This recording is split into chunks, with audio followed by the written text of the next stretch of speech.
La célébration a débuté dans une atmosphère de louange et d'adoration.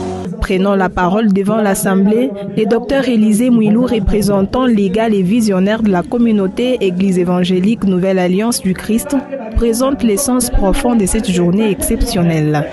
Aujourd'hui, officiellement, ça sera maintenant une paroisse sous le nom de l'échelle de Bethel. Dans un esprit de prière et de reconnaissance, le représentant légal procède à la remise symbolique du temple. Ces gestes marquent la consécration du lieu au service de Dieu. Le bâtiment devient ainsi un espace sanctifié destiné à accueillir les fidèles pour la prière, l'enseignement et la communion fraternelle.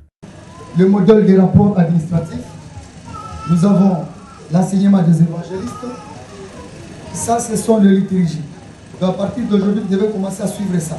Il y a le culte des prières, le culte des dimanches, le culte de mercredi, le culte de mariage, tout c'est ça la liturgie. La cérémonie s'est poursuivie avec l'un des moments les plus solennels.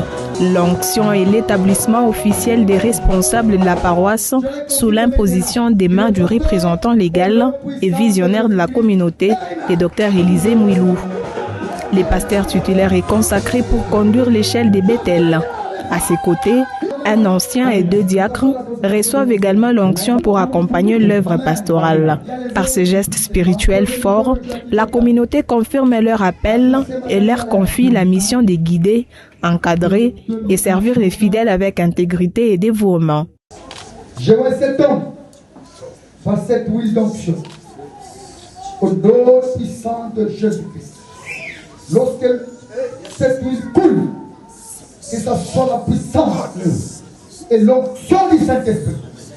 Avec l'ouverture de la paroisse Échelle de Bethel à Gare Kazambé, l'église évangélique Nouvelle Alliance du Christ franchit une nouvelle étape de son expansion.